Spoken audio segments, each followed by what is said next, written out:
皆さんこんにちは。歌舞伎 YouTuber の電脳ワフです。今日はかなで本忠臣蔵投資3月歌舞伎座に来ました。いやもう気分は大星由良之助の仁左衛門さんです。今日は1位から2位を発表します。楽しみですね。忠臣蔵行ってみましょう。レッツゴー。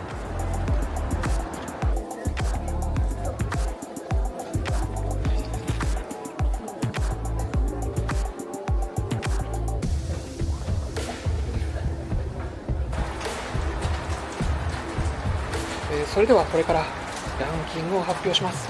私のランキング一幕見席を見る方のための参考です。私のランキング3つの基準があります。1つ目、私のドーパミンが上がったかどうか、ワクワクしたかドキドキしたか感動したか。2つ目、私がもう一度見たいかどうかです。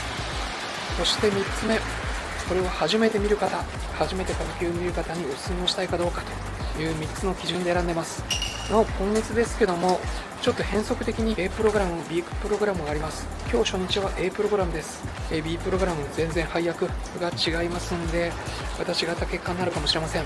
あと、普通は昼3幕、夜3幕あるんですけども、今回昼3幕、そして夜は2幕です。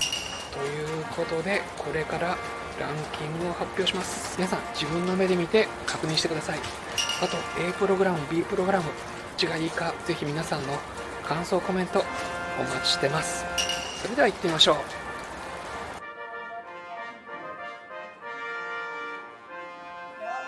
第2位は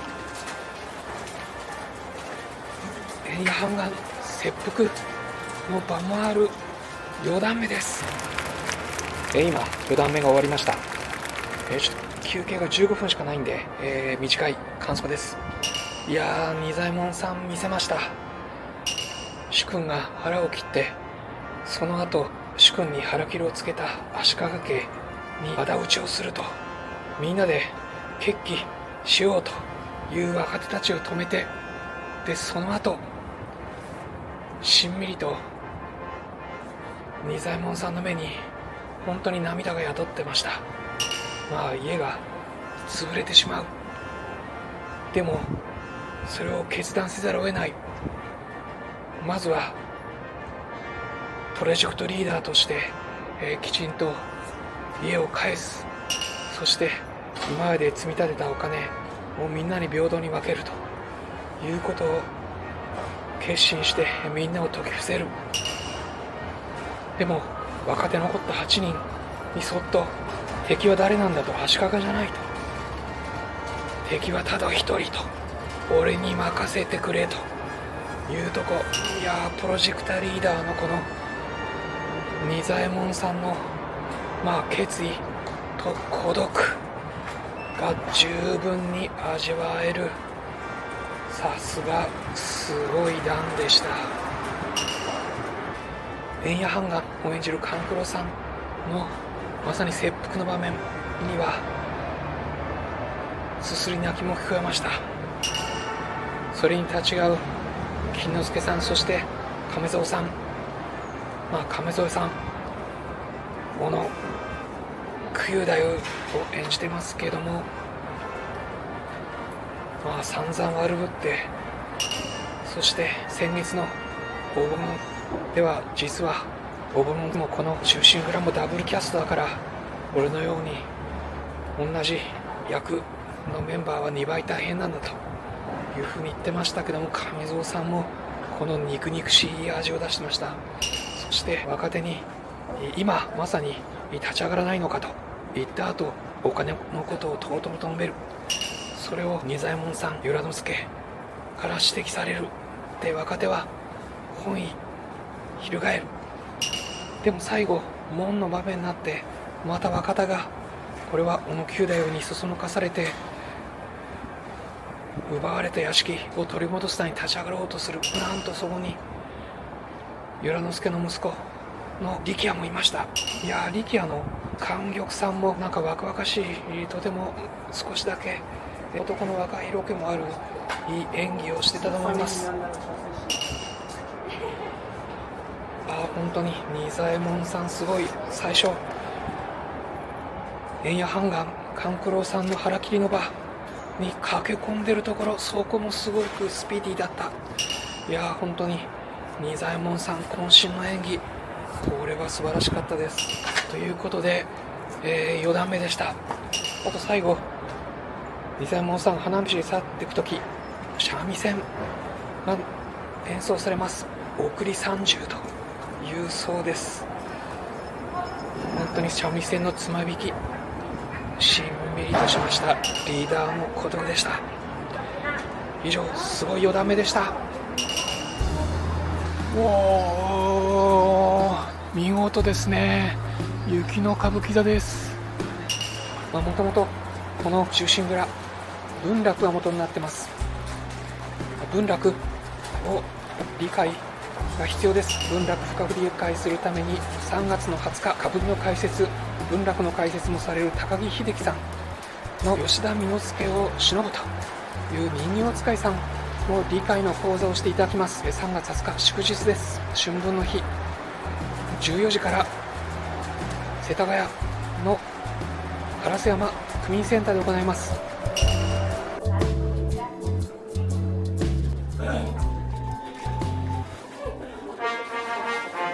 そして栄えある第1位、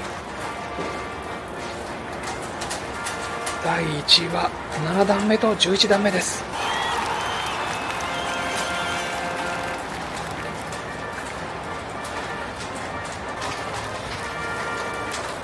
今7段目と11段目が終わりました。方々勝ち時、えいえいおーという見事にプロジェクトを成功させて終わりました。愛之助さん、実は今日3月4日が誕生日だそうです。そして怪我から復帰の初の舞台でした。仁左衛門さんも言ってましたけども、なんか以前より本当に休まない役者として有名でしたから、休んで堂々として朗々としてよかったです。7段目一力茶屋ですけども、本当に愛之助さん、仁左衛門さんそっくりでした。この功績とか仁左衛門さんそっくりでしたけども、その若い分少し色気もあったと思います。7段目自身、私仁左衛門さんで何回か見てますけども、仁左衛門さんのそこはかとない演技プラスもう少し押し出しの強い演技という感じでしょうか。本当にたくさんのエピソードが詰まって、7段目見応えあります。おかるが一力茶屋にいる。そして大星売之助、酔ったふりをしてるけどもプロジェクト着実に進めている。そこに平門が簑助さんやってますけども、四十七士に入れてくれと志願に来る。でも軽くあしらわれる。そこにまた小野九太夫、敵側に寝返った河野諸直に寝返った九太夫が来る。そしてまるでミッションインポッシブルのような知能戦です。この九太夫が床から情報を盗もうとする。そしておかるは何気なく時蔵さんやってますけども、その文を見てしまう。あの手この手で情報を守ろうとします。愛之助さん、由良之助。そしておかるを身請けするという。でも実はおかるは平門と兄弟だった。お互いびっくりする。平門は気づく。おかるを身請けして、文を見られたので殺すつもりだと。俺が殺すと。でもおかるは最初逃げるんですけども、自分の父親、そして自分の愛する旦那の寛平が死んだことを知ってしまう。自分は死んでもいいと。でそこで由良之助が止めると。分かったと。そして平門を四十七士に加えるぞと。いいぞと。そしておかるは床下に潜んでた九太夫を刺して殺させます。そしていよいよこれから討ち入りだという愛之助さん、由良之助、自分の主君の大切な日に生ものを9代に食べさせられる。笑って食べるけど、この扇子をふっと自分の顔に添えて、もう鬼のような形相をする仁左衛門さんのゴルゴ13を思い出しました。そういうふっと表情の変わり方、見ものです。ぜひオペラグラスで見てください。そして10分だけ休憩があって、いよいよ打ち入り11段目です。これも最初から愛之助さん、由良之助が名乗りを上げる。門を壊して、そして戦う。松緑さん、今度は敵側に立って見事にやられます。そして炭部屋にいた河野諸直を討ち取ると、最後は自分たちの主君円谷半眼が腹を切ったその刀で河野諸直を刺します。いやー、4段目で由良之助が復讐を誓うとき、その担当についた血を舐めます。これは裏表、忠臣蔵でも同じでした。團十郎さんも同じことしてました。その血を舐めて見事プロジェクトを完遂させた由良之助さん、いやー、本当に見事です。劇場場内からも最後大きい拍手が出ました。最後は木幌さんが馬に乗って出てきました。服部役で出てきました。あっぱれということで、以上が1段目、そして11段目です。今月終わったのは11時から始まって、昼夜通してみると今夜の9時15分におりました。初日なんで少し長くなりましたけども、予定によると9時1分に終わる予定だそうです。